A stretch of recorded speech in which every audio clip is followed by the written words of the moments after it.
I'm playing Pokemon Stadium 2, Challenge Cup, Master Ball, Round 2. So, like the Poke Cup, the Challenge Cup is divided into 4 difficulty settings. Pokeball, Great Ball, Ultra Ball, and Master Ball, with Master Ball being the most challenging. Alright, so in Challenge Cup, you're assigned 6 random Pokemon. I guess they're from a set of rental Pokemon. Alright, Jolteon is Thunderbolt. That's really good.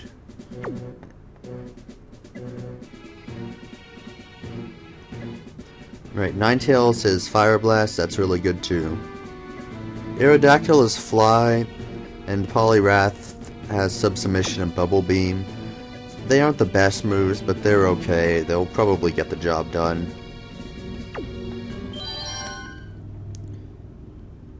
Your patience is about to be rewarded. Pokemon Tournament Challenge Cup Master Ball. The opening blows are about to be... Okay, so I'm starting things off with Jolteon here. Oh, my opponent's using Jolteon as well. So now I could get into a Thunderbolt battle with it, but I think I'd be better off just using Roar.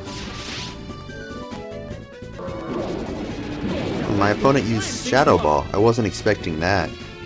In Generation 4 and 5, Shadow Ball is very useful on Jolteon, because Shadow Ball is a special attack in those games, and Jolteon is really high special attack. But in Generation 2 and 3, Shadow Ball is a physical attack, and Jolteon's physical attack is very low. But this is kind of the same problem that I have with Pin Missile.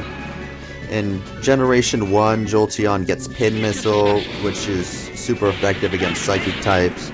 But since Jolteon's physical attack is so low, it kind of defeats the purpose. You might as well just use Thunderbolt. I'm guessing my opponent plans to use Endure, then Reversal.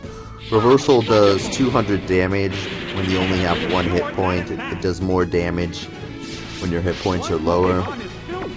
But the problem with that is that this is Generation 2, which is before Slackberries. Slackberries raise their speed.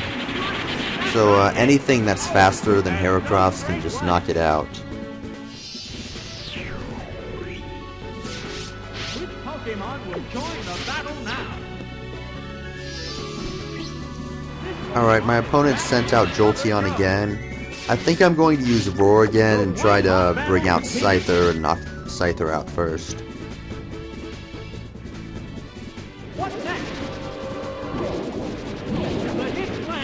I mean, the roll worked pretty well for me last time, right? It let me knock out that Heracross. It turned tail and ran. The next Pokemon was dragged out to battle.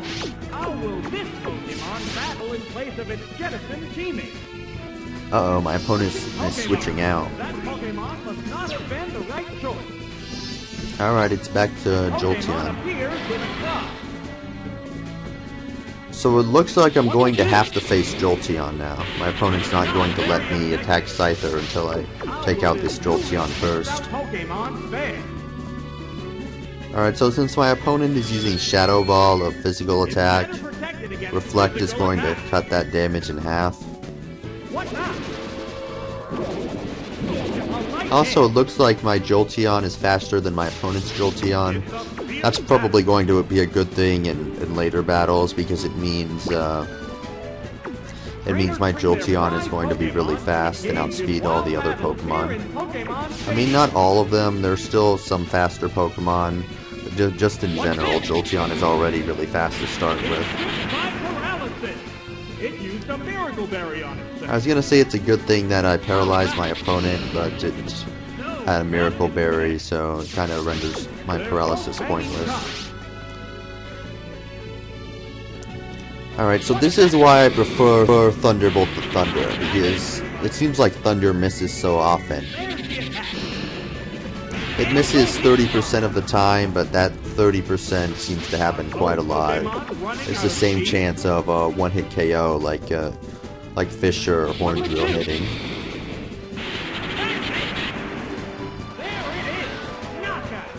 Alright, so even with the critical hit, I was able to knock my opponent out thanks to the Thunder missing in the previous turn. Alright, all that's left now is Scyther. One Thunderbolt should be able to knock him out. is I hope it the doesn't have last quick Pokemon. attack. Now one more. Out of it.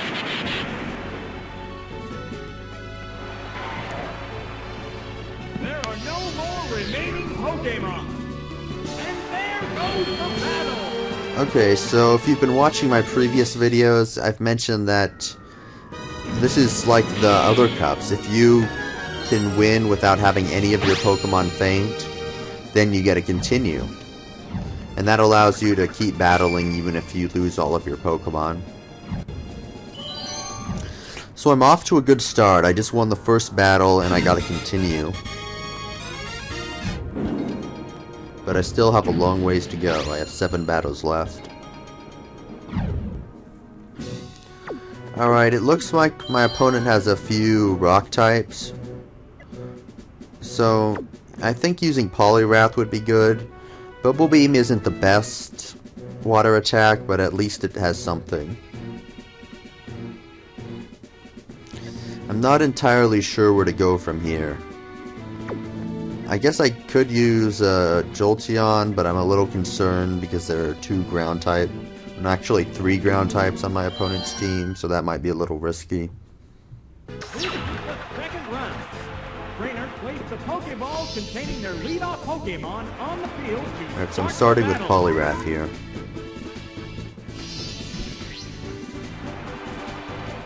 Alright, that's good. It's a ground type, which is weak to water attacks.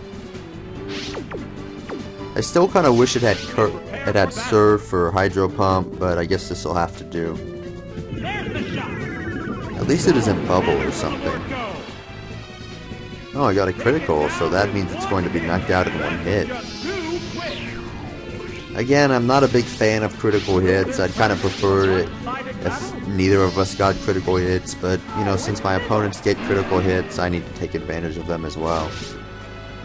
The number of remaining Pokemon is 3 to 2. Well, I don't need Battle's outcome to, is but... still far from Well, actually, I guess I do need to, because it's involuntary. It's not like I can control when I get critical hits. The Pokemon is returning to its Pokeball. Oh, it's Steelix!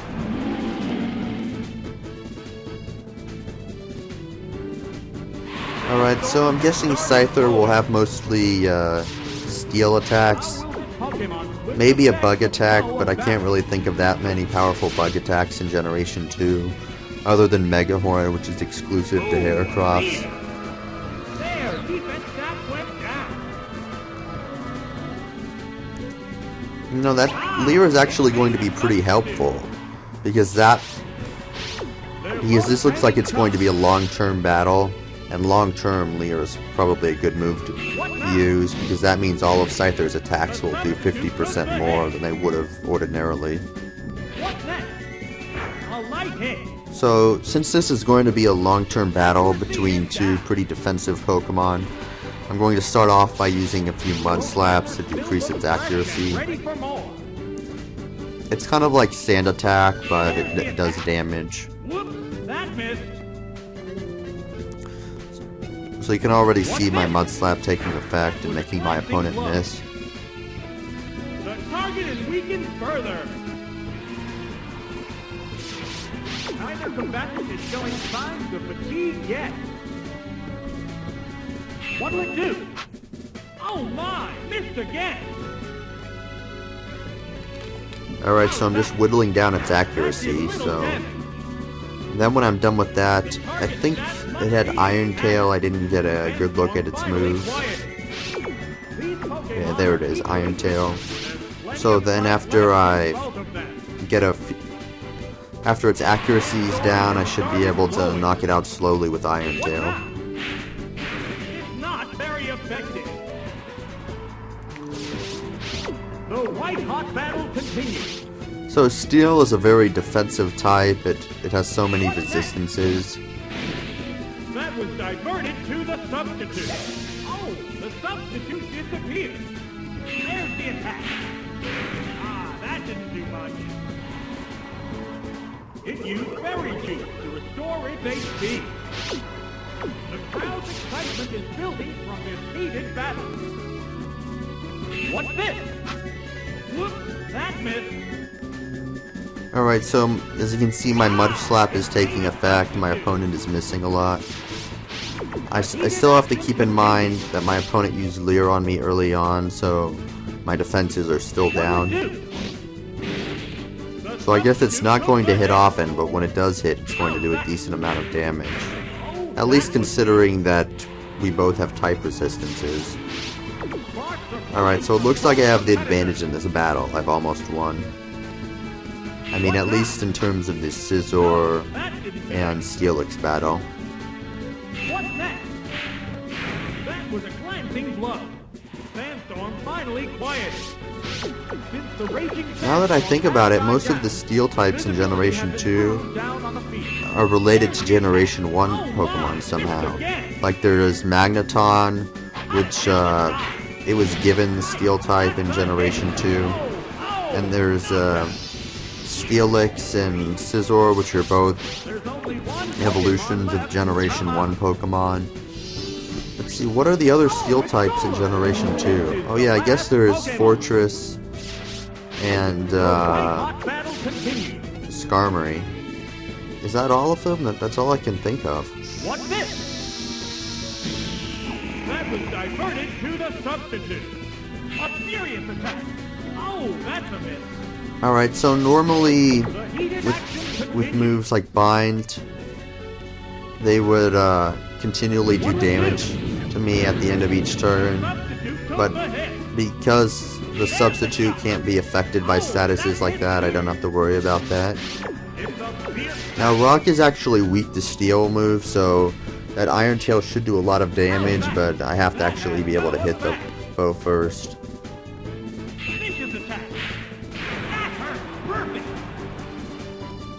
There we go, so that makes up for those misses. I got a critical hit. Alright, so once again I won without having any of my Pokemon faint. And that means I get another continue.